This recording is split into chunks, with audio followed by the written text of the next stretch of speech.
This is a production of Cornell University. This afternoon I want to talk about international horticulture. Not international overall, because there's a lot of international that involves developed countries, but to focus more on horticulture in developing countries. I want to break down the topic in several ways. First, the most obvious thing, which you don't probably need, is to define horticulture. But then to provide you with some examples from developing countries, going up from simplest to more complex, from subsistence to large scale, and then to take a parochial view and to explore how Cornell, and more specifically the Department of Horticulture, is engaged in development horticulture. Throughout, I hope if you have comments or questions, please raise your hand, and let's hear what you'd like to comment on. Okay, so first thing, horticulture. What's horticulture? The science and art of growing, handling, and marketing fruits, vegetables, flowers, ornamental plants, woody plants as well. And that, of course, entails a bunch of different activities, from propagation, be it clonal or seeds, through care and feeding and producing in field, greenhouse, etc. Situations, these plants. Handling after harvest is a huge component and very important, especially as we go into warmer conditions. So in developing countries, that becomes a big constraint. Development and testing of new varieties, although here it's somewhat conducted by the plant breeding department, but our Geneva colleagues, of course, are to some extent breeders of many commodities. Transport and marketing have to do with handling to some extent, but again are huge constraints, especially in developing country situations. But then the other thing that we need to think about is, why are we doing this? Well, first of all, to feed ourselves with nutritious and balanced meals. Secondly, the feeding also produces income, and that's very important. So many of us are advising people who make their income from horticulture. And then lastly, not to be overlooked, is the therapeutic effects of horticulture. We like to look at flowers, we like to decorate our homes with plants. All that is horticulture as well. So that's what horticulture is all about. Now, what happens when you go to developing countries? And here I'm going to be focusing primarily on vegetable crops, because that's an area that I've worked in primarily, and one in which I feel perhaps most familiar. Going up from low complexity subsistence horticulture, essentially we would define here in this country as home gardening, growing plants in some cases opportunistically, as is shown in this illustration here. It's a cabbage patch, and here's what we would call a weed growing in it, except that this weed is something that's edible. And so in many cultures in developing countries, they don't weed on time, because they know they can use this plant as a spinach. This is talinum, but pigweed, celosia, various other greens are considered weeds here, portulaca, etc., etc. But they are used and therefore deliberately left in the field for some time until they're harvested. The other situation, in this case a picture from the Philippines, a home garden situation. Again, we're seeing a mix of plants, some woody and some perennial, and then some what look like just roadside weeds. That's actually a relative of sweet potato that is harvested, where the shoots are harvested and used as a green. So some of them opportunistic, in other cases deliberately planted, but not sold, so not producing any income, but helping on the nutrition of the people who are doing the gardening. To continue on that vein, from other countries, an example in the top left from Niger, close to the Sahara Desert, dry season farming around a compound where they have squash growing up over the roof, and they're harvesting the squash in some cases as a summer squash. In other cases, it's a loofah gourd, which they use as containers. So the fruit is allowed to get ripe and dried, and then it's utilized for carrying things to market, etc. Or patches of greens, again, leafy greens that grow well in a warm condition, harvested as an annual, can be found in that situation. In some cases, these gardens are part of a larger horticultural enterprise, in this case southeast Thailand, which I had the privilege to visit last December.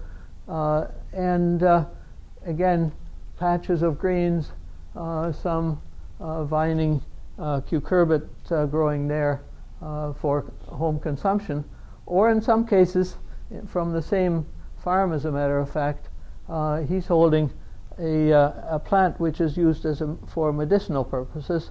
It's a perennial that grows there, and he just has a few plants sticking off in the corner.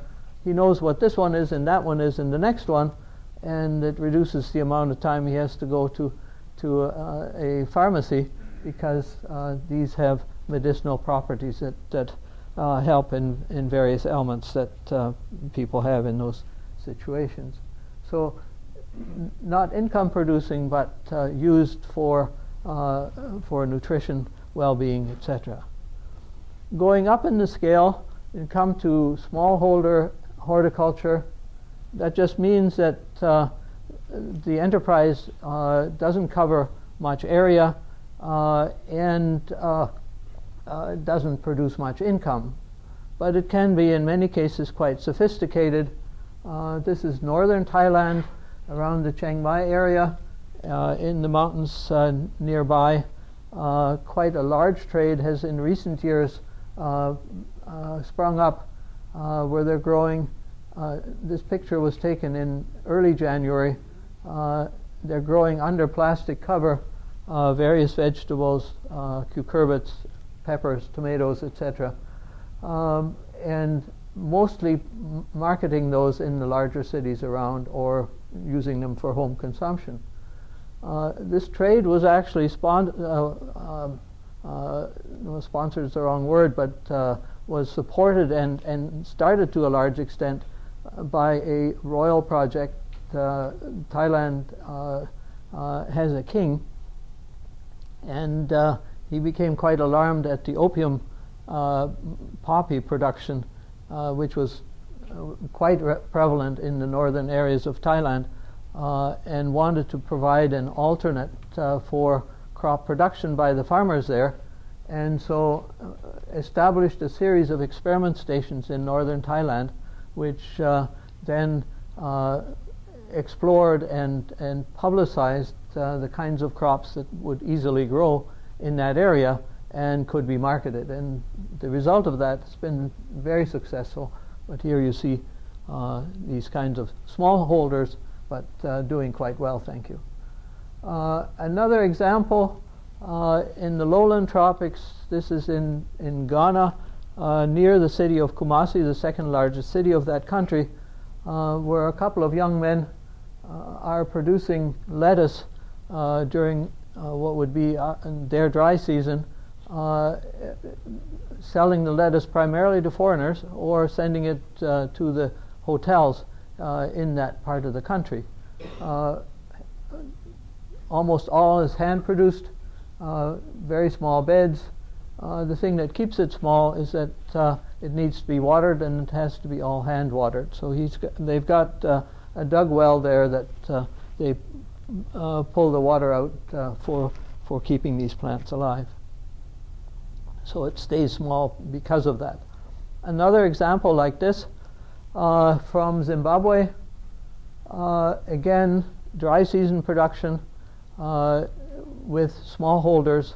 In this case, the organization is around the community well, which was put there by a British aid project. These are hand pumped, and the water then is distributed either through buckets or through channels in the field.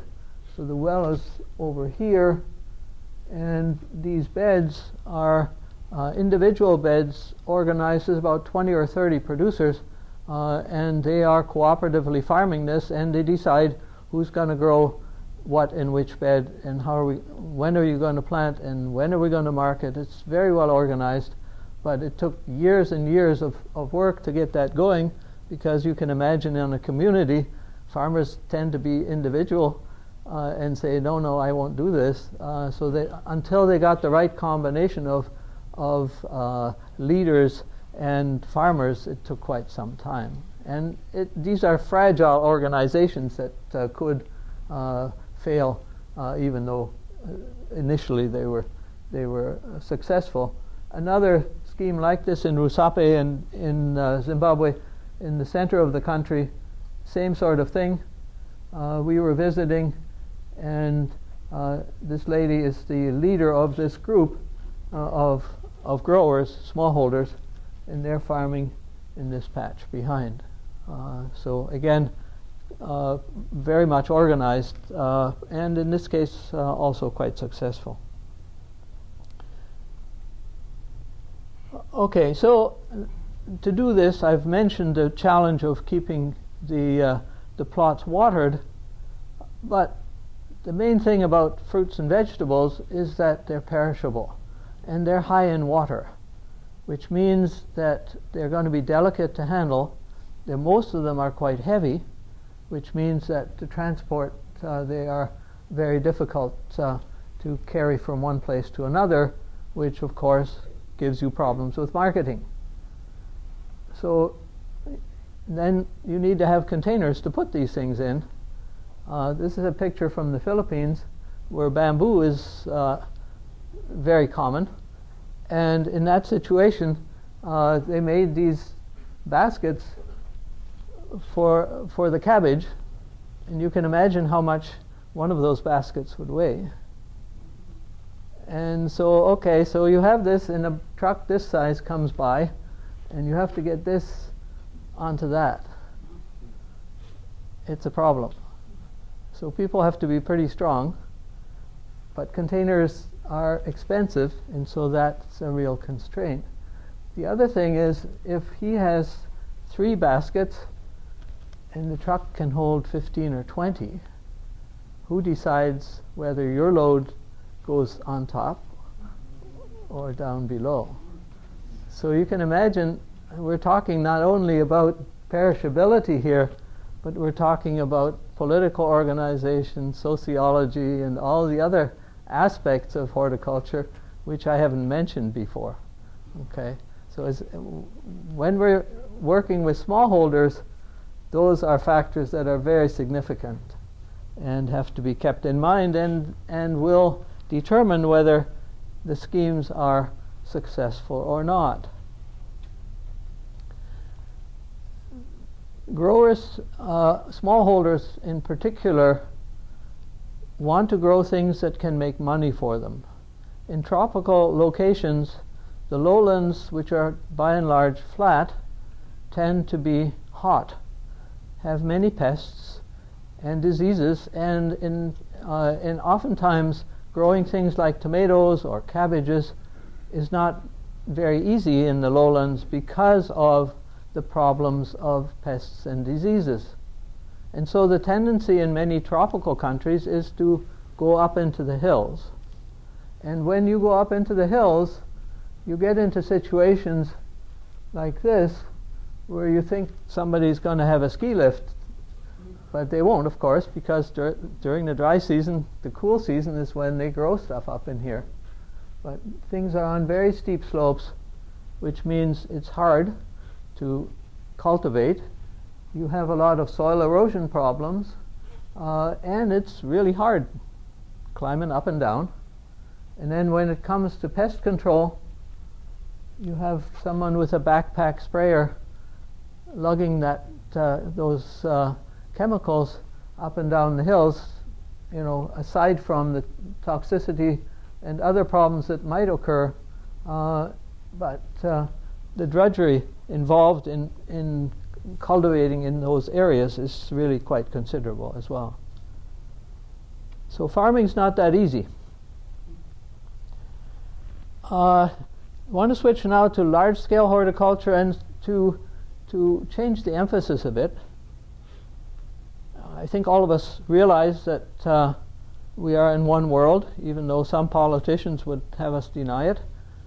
And if we start with my currently favorite subject, cut flowers, almost all the cut flowers that we buy here come from elsewhere, and primarily from the tropics, because places like Colombia and other Central and South American countries can deliver those flowers to us in quite good condition year-round. And so that market edge that producers in tropical areas have, they have used to great advantage. And you can see large expanses of cut flower, in this case chrysanthemums. In that case, I'm not sure what's in there, but then from Costa Rica, carnations and so on.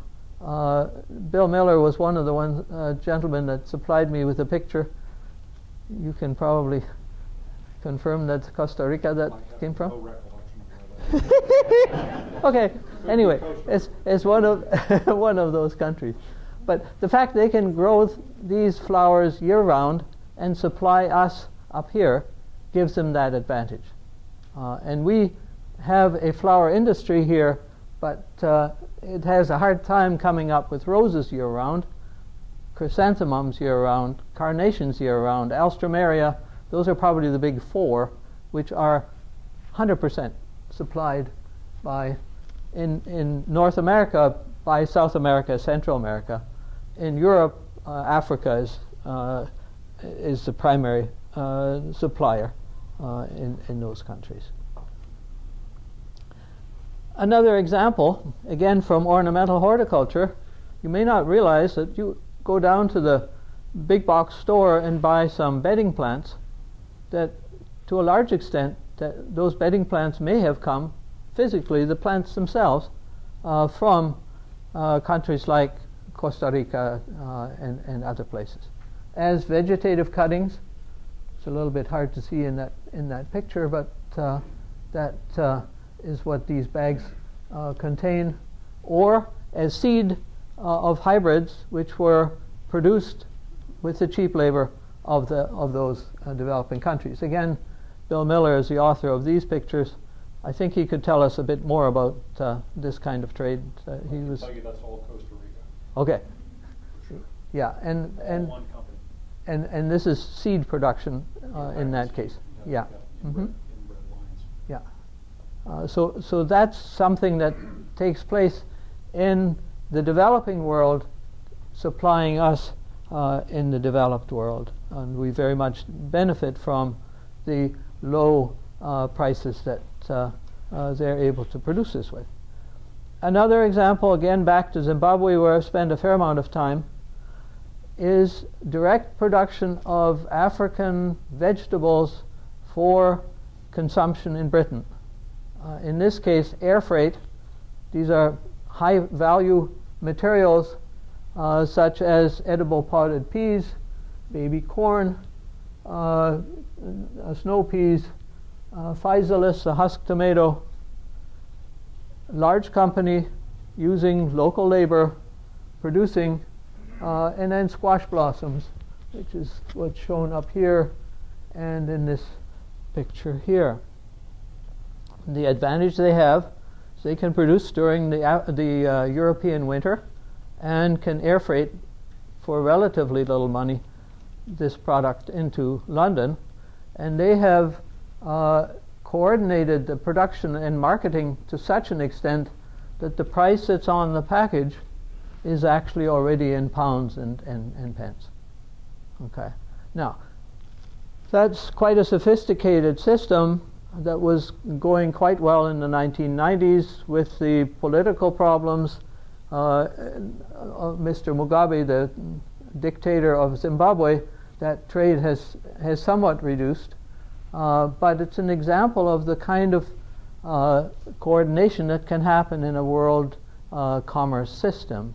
Now, there are drawbacks to this, aside from the advantage to the London consumer that they can go into Sainsbury's and buy squash blossoms for their dinner at a reasonable price. But they, of course, when this got started, the Europeans said, now what about the pesticides and what's going on there, and is it really fresh, and so on. And so the Europeans have set up a quite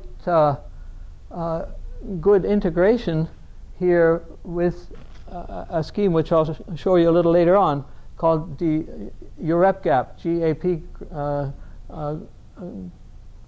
Good Agricultural Practices, that regulates to what extent pesticides can be used, what the labor restrictions are in terms of worker safety and pay, etc., etc. So those things are quite strongly regulated in the system that's been set up in many countries, primarily countries in Africa where the trade is most developed with Europe. An example from our side, of course, is the very prevalent and large production of winter vegetables that are marketed here. Everything from squash to peppers to tomatoes, etc., are produced large scale in Mexico, and their production practices are quite modern, except that the Mexican government has insisted that these farms don't save on labor because they want to employ as many people as possible. So that was, at least these pictures were taken in the mid-1980s, so that was certainly the situation under in those conditions at that time. And that's, of course, very prevalent to the present day. So large-scale production that's benefiting us. The example of bananas is always one that has intrigued me. I go down to Wegmans once, twice a week. I look at the prices of things, and bananas are 49 cents a pound. And apples, locally produced, are $1.69. Now, where are apples coming from? Okay, right next door. And bananas are coming from Honduras, Dominican Republic, Costa Rica, Ecuador, all those places.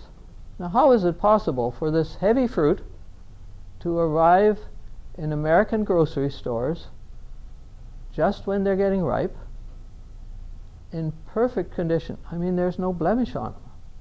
And if you travel in tropical countries and you buy a banana in the store or on the roadside, they don't look that nice. We're totally spoiled in our bananas here. I mean, there's no blemishes on them whatsoever. And how can they do that and still just charge 49 cents a pound? Something to keep in mind. Okay? So this is global production and global commerce. Now, this has been going for many, many years. Do you remember the term banana republics?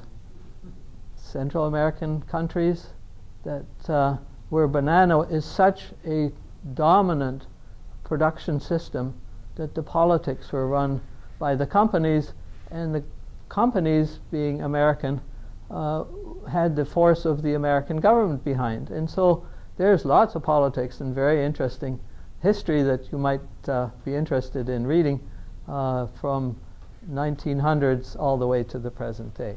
The situation is much better than it was then, but nevertheless, this one tropical horticultural fruit really is an amazing example of the kind of global commerce that we have at this point.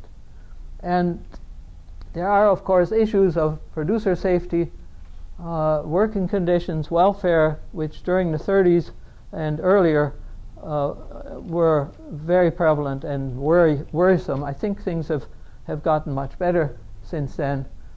There is also a fledgling fair trade movement as far as bananas are concerned, not nearly as well developed as the fair trade coffee that many of us are buying nowadays. It's perhaps because the production and handling system of banana is so complicated and requires so many actors well coordinated that it hasn't gotten further. You can't just start a little banana patch and say, hey, I'm going to produce fair trade banana. You have to not only produce it, but you have to get it all the way here, and that's not that easy to do. Okay, so what can we do to ensure that horticulture has a contribution to make? As consumers, one thing we can do is to insist that if we're getting these products from developing countries, that we are insisting on ethical and ecologically sound systems of production. That we're not poisoning the people producing, and we are giving them a fair wage. I mentioned the arep gap practice, which has now become global GAP, GAP, Good Agricultural Practices. It's a series of regulations which ties the producer to the end consumer. It has been primarily in Europe, but that's something that certainly it may have spread to other places. I'm not really an expert in this area, but some of you might be able to enlighten us on that. Then, of course, product boycotts we're quite familiar with, Nike sneakers and other things. Okay, so that's a possibility. If you say, well, this and that producer group is not getting a fair shake, I won't buy this anymore, and I'll tell my grocery store that I don't want this stuff because it's not living up to the standards that I have. So this is something that certainly is a possibility.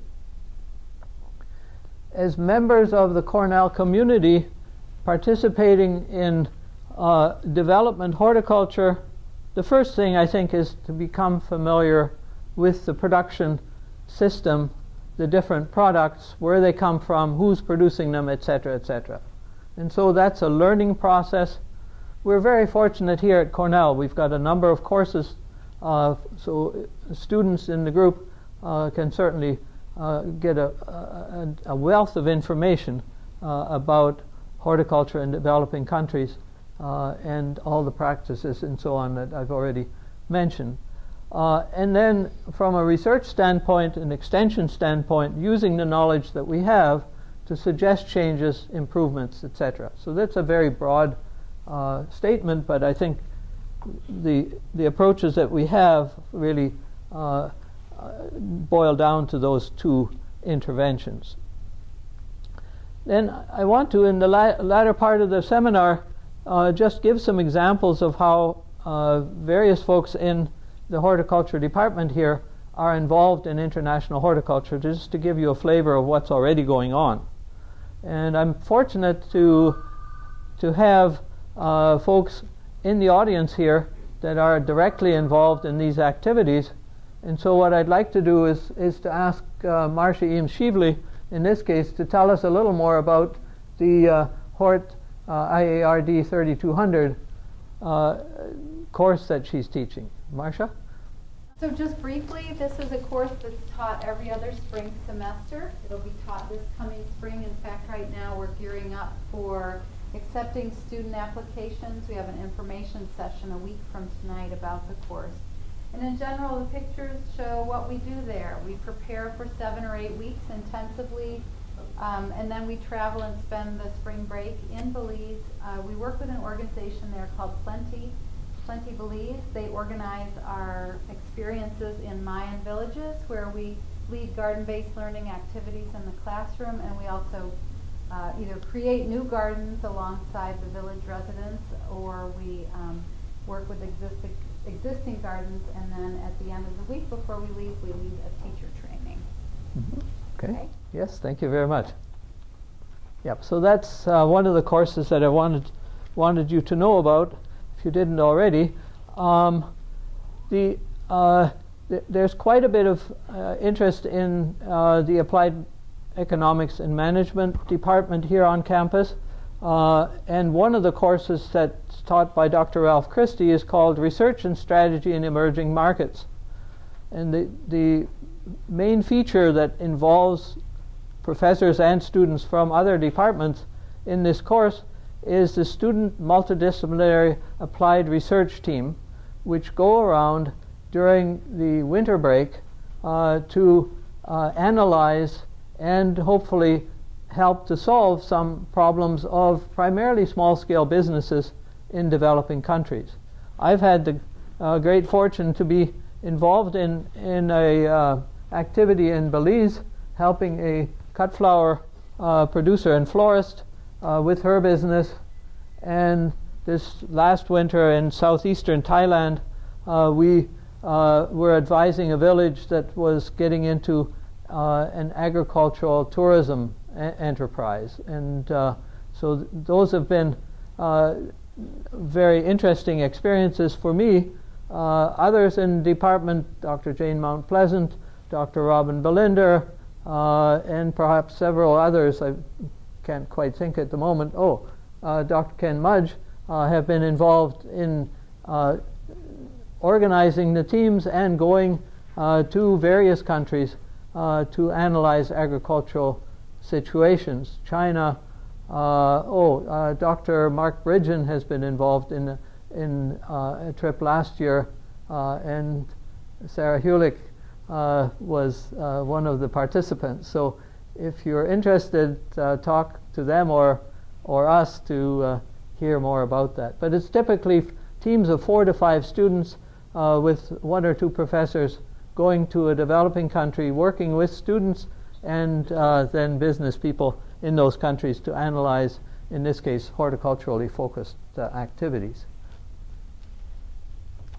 And the sign up for that for this year's activities is happening this week.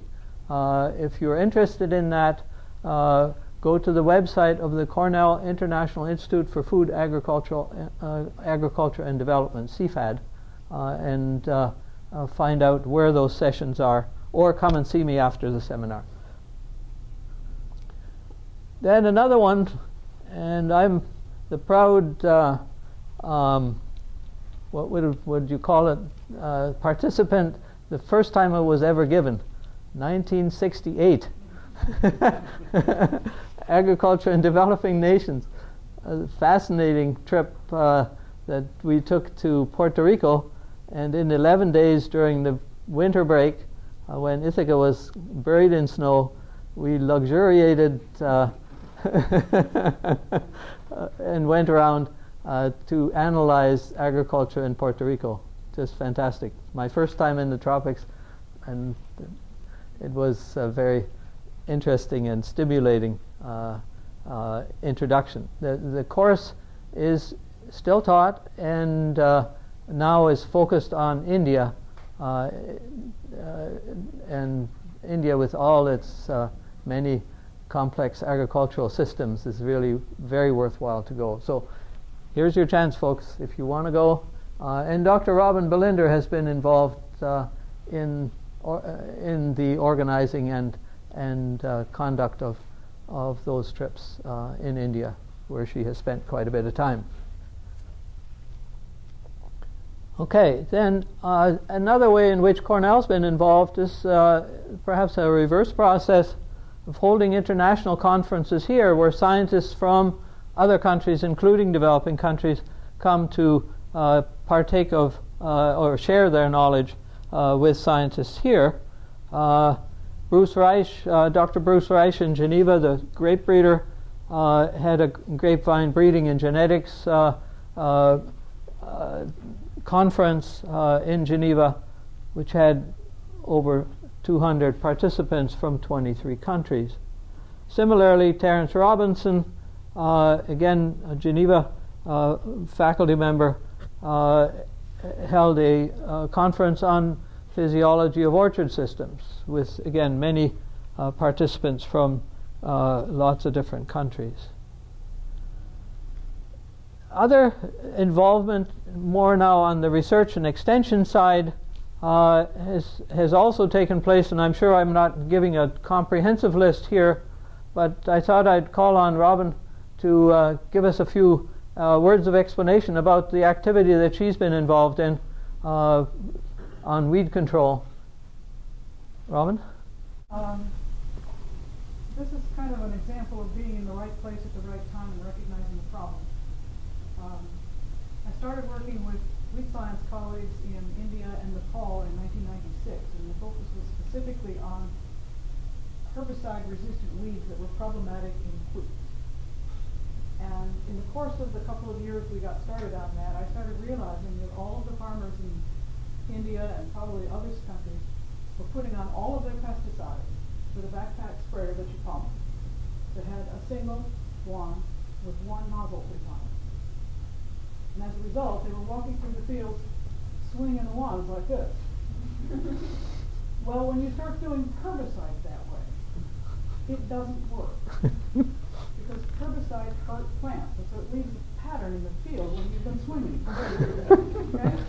So what we did then in 1999 to 2002 is we set up a whole bunch of workshops across Haryana and Punjab in the northern half of the country, and started teaching them how to use multiple nozzle booms and how to walk straight. Well, that seems a little silly, but it was a whole new concept. And pictures shown here are actually a development that we did this past January. And the opportunities have spread since January. We were in an area of the country we had not been before, which is in Rajasthan, sorry, not Rajasthan, Maharashtra. And we put on 6 very large workshops in January. And then they came back to me in August and said, would you do another set of 6 in a different part of the state? Well, I didn't do them, but we supplied them with the appropriate stuff. So they are still expanding. And the growers love the fact that you can use a 3-nozzle boom and still use the pump sprayer. So that's what we've been doing. It wasn't something I planned on, but it certainly has had a good impact. Yeah, and to follow up on that is the local manufacture of these booms. They already manufacture the backpack sprayer, so this technology has become indigenized, and it's, as you can see, and as she has said, has become very popular indeed. And I'll just mention that the Tata Foundation is headed up by a Cornell alum who has been extremely generous to the university. Mm-hmm, mm-hmm, yeah, and sponsored a number of Indian students, undergraduates. The Tata Foundation actually funded this last set of workshops both in January and in August. Okay. Okay, great, thank you. Yeah, and then some other examples of international research that faculty in our department have been involved in. Terence Robinson has worked quite a lot in Central and South America on orchard systems with primarily apple, but other fruit commodities as well. Mark Bridgen, the superintendent director of the Long Island station, has had a long involvement with scientists and professors in Chile, and has led research and planned exploration trips there, and has done some teaching down there as well. Ian Merwin has become quite interested in ground cover management issues, not only here in Ithaca but also in Chile, where avocado orchards often are found on very steep slopes, And those of you who have been here a bit longer will remember Amaya Atucha, who did her PhD thesis on that work. Another example is Phil Griffiths, our bean breeder up in Geneva, who worked with Charles Wasonga, a PhD student, and Charles conducted much of his research in Kenya on bean rust and bean tolerance to heat stress. Dr. Susheng Gan in the audience could tell us a lot about what he's doing, but I'm going to save him the the chore in this case. But he's been working many years now very actively on senescence research of plants, and has been advising both the government and universities in China on the kind of work that he's been doing, and on research policies related there too. I was involved for quite a few years, from about 1992 to 2000, in Zimbabwe on a smallholder horticulture project. We worked with the University of Zimbabwe as well as Ministry of Agriculture Research and Extension agencies to help facilitate production and post-harvest handling of vegetables grown by smallholders. Unfortunately, Mr. Mugabe's assumption of total power in 2000 ended our activities, and so it has not resumed except for occasional visits since that time. Dr. David Wolf has been involved in Zambia and South Africa on some soil health issues, and visits there quite frequently. Dr. Laurie Drinkwater has done extensive traveling, etc., etc. So there's a lot of activity going on in international work on a short-term basis by a number of people. So what does the future hold? I can be rather pessimistic in some respects. Our department has only half as many assistantships as it had only recently, and the sponsorship for international students has much decreased. Ford Foundation, Rockefeller Foundation, USAID used to routinely sponsor students from developing countries. There's very little of that still available. But I will mention one tiny bright spot. The Cornell Assistantship for Horticulture in Africa was established a few years ago, and sponsors a PhD student to come to Cornell and conduct their coursework, but then go back to their countries to do the research on their thesis. And the current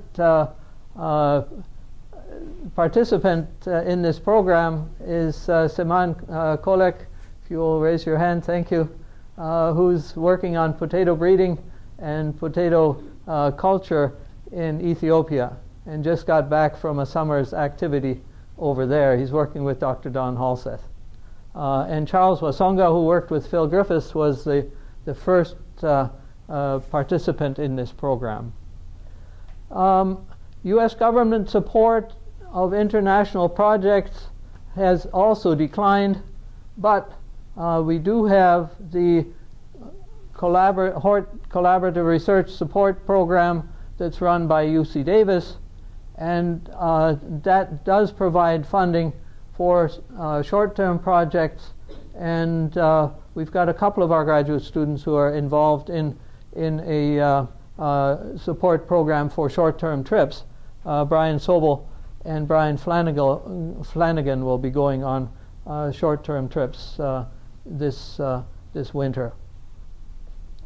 There are larger philanthropic organizations. We've already mentioned the Tata group, but also the Gates Foundation is sponsoring a number of activities in which potentially we could become involved. The other thing which I think is an overall trend is that we've got the possibility of involvement in international work in developing countries in a different way than we've had before. And as countries go from less developed to middle income countries, the folks that we'll be working with will be colleagues rather than students. And what we've seen already is a sharp increase in the number of postdoctoral fellows in our department from these particular countries. So this is something that I think is going to continue and provide us with opportunities to become involved, maybe even longer term, with colleagues from these countries. And that then includes also foreign scholars that would be coming here on a shorter term basis. Okay, so lastly, how can we engage horticulture or in developing country horticulture? Well, the first thing is, as far as our students and through postdocs is concerned, increase our understanding of what's going on and what the problems are. We can't help until we really know what's going on. But then work cooperatively with colleagues from those countries. And thirdly, to educate the public so that they have a better understanding of what horticulture in other countries, what its role is and how it helps us. And then getting involved to such an extent that we make sure that those systems that are in place which are helping to feed us are environmentally safe, sustainable, and ethical. And that is all I wanted to tell you about. If you have questions, if there's time, I don't know. Madam, will you have time? I have a question. I sometimes get asked, why do we and our faculty spend time in other countries when we're being paid by New York State to work for our growers? And sometimes growers raise the question, why are you going to China? Why are you going to Mexico, South America? Aren't you just helping our competition? I know you have time to think about this. What's your response to it? I mean, yes, in some respects, if we're going to China because China's starting a big export industry in strawberry, then we might be a little cautious about doing that. But in many cases, we're going to countries that are producing things that are not in competition with us or are marketed at a time when we can't produce it anyway. So, and by going to these countries and helping in agricultural affairs more broadly, I think it produces opportunities for us that we might be able to export some of our technology to those countries. So I think overall the result is actually positive rather than negative. So I would caution our producers to think more broadly than they might be at this point. Yeah, Ken. Some of the slides towards the beginning, you showed relatively large-scale operations that were presumably run by Europeans or Americans, expats. And I wonder, I've seen the same thing, only once I've seen in India a fairly large cut flower operation that was run by Indians. But is this a trend that should be encouraged? Is there any moving towards indigenous ownership? Yeah, I don't know that we have much leverage in that situation. I think some of the examples I showed you may have been misleading because there are, I think many of the Mexican winter vegetable production enterprises are actually Mexican owned and run, and certainly much under control of the Mexican government. So it's not like a banana outfit that comes and dictates to the country we're going to do it this way or else. But I think as development comes, and as long as these are positive production systems, that the local people that are working in those will be the ones that will take over from the foreigners. So it doesn't necessarily have to be run only by foreigners. And certainly India has a wealth of very talented people, and they run many companies that are very large. Mr. Tata is very Indian and a multimillionaire. I mean, he's a very, very talented family. Yeah. Other comments or questions? Yeah, Jen? Bouncing off of Ken Yeah. and bringing up the whole issue of land grabs, which is a very serious thing that's happening now. That is true. Yeah. Land grabs being fairly successful attempts by foreign to Africa companies to buy up land to produce large-scale, mostly food crops that then is sold on the world market. And this year, such a policy, of course, is, we can see why they're doing it. Corn price is going through the roof. The soybean prices are sky high, and so there's money to be made. So these companies have jumped in places like Ethiopia, Sudan, etc. Yeah, so that is a worrying trend. I don't know what can be done to control that if the local politicians, who may get a feedback from it and so on, can't be persuaded to say, wait a minute, isn't this a very short-sighted policy? That would be my argument, but sometimes bribes. Whether there may be some international pressure to expand the global gap and trying to link those institutions into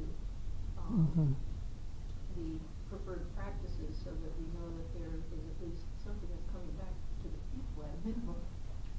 Yeah, but in those companies, I would think that the commodities don't have the pressure from Europe or America to feed back to say, hey, are you really safe in what you're producing?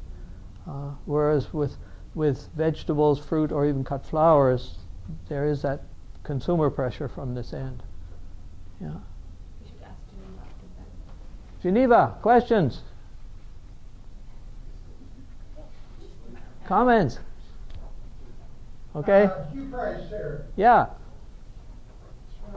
ACDI Boca website has had an ongoing back and forth about teaching conventional methods versus organic, particularly in the developing countries. And I just wonder what your thoughts were as you worked with smallholder growers. I guess it depends, Hugh, on the level at which the agriculture is at and whether the focus is on export horticulture or local horticulture. If it's export horticulture, certainly producing an organic product will carry a premium. The challenges of, as you are so aware, the challenges of trying to produce something in an organic system in the tropics where you have no winter to get rid of the pests is really tremendous. And so it's a real hard task to come up with ways of combating some of these pests and diseases that are around year-round. So export horticulture is a very sensitive, difficult area to be working in. And if I think if Activoca has the choice of producing or advising producers of organic export crops against producing organic or I would say conventional vegetables, fruits for the domestic market, I would jump at the possibilities of doing that domestic market instead. Nowadays, especially in some countries of Africa, notably Kenya, the rise of supermarkets has been something that's come along very recently. So production for those local supermarkets where city dwellers have come to expect quality that's much better than the local farm markets that they're used to, is quite challenging but doable, and the income can be quite good from such enterprises. So if there was a choice, that would be the area that I would advise in, I think. I don't know whether I answered your question, Hugh. Please comment. Philosophy in there someplace, Chris. Please comment.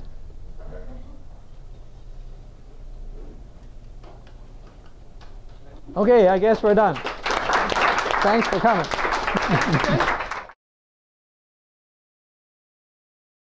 This has been a production of Cornell University, on the web at cornell.edu.